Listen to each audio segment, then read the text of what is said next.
What's up mga ka-faith? Ka-faith lang at huwag kang bibitaw hanggang matapos ang video na to.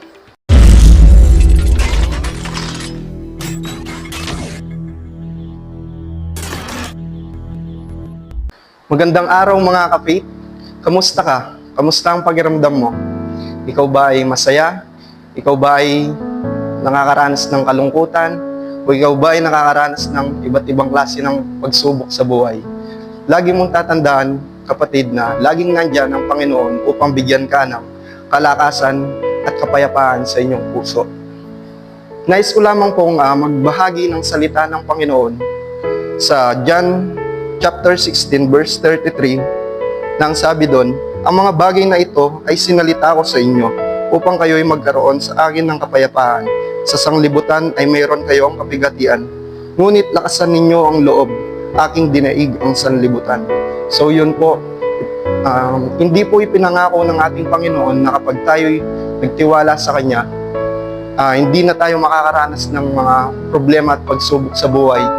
Ngunit ipinapangako sa atin ng Panginoon na kapag tayo'y patuloy na nagtitiwala at patuloy na nananampalataya sa Kanya, bibigyan niya tayo ng kalakasan at kapayapaan sa ating buhay. At ang sabi dito sa last na stanza, ngunit lakasan ninyo ang loob, aking dinaig ang sanlibutan. So yun, nais ng Panginoon na pagtibayan natin ang ating mga loob, lakasan natin ang loob sa pagharap sa hamon natin sa buhay. Dahil dinaig niya ang mundo, dinaig niya ang kasalanan, dinaig niya ang kamatayan, dinaig niya ang buong mundo o ang buong sanlibutan.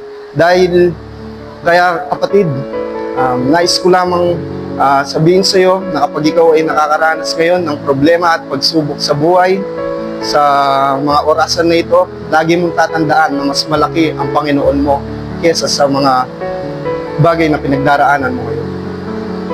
Sabi nga sa Isaiah 40 verse 31, ngunit silang nangaghihintay sa Panginoon ay mga babagong lakas. Sila'y pailan lang na may mga pakpak na parang mga agila. Sila'y magsisitakbo at hindi mapapagod. Sila'y magsisilakad at hindi mga gihina. So yun, no?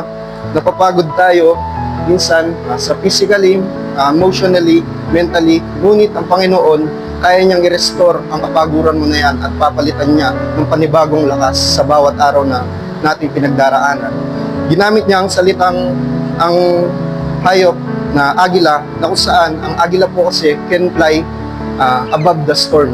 Unlike po siya sa mga ibang ibon na kung saan kapag meron pong unos o malakas na ulan, nagtatago lamang po sila sa kanilang mga habitats. Ganon rin po sa ating mga tao na sa tuwing tayo nakakaranas ng pagsubok at paghihirap sa buhay, kapag alam natin na nagtitiwala tayo sa ating Panginoon, patuloy niya tayong bibigyan ng kalakasan upang magpatuloy sa hamon ng buhay.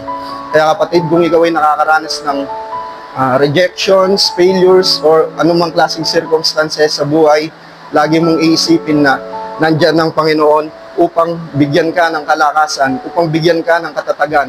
So yun lamang mga kapatid, maraming salamat at hindi ka bumitaw hanggang matapos ang video na ito. Don't forget to like, share, and subscribe to our YouTube channel, Beyond the Blaze, and follow our Facebook page, Victory Church International Christian Ministry Motrigo, and Beyond Youth Ministry. God bless!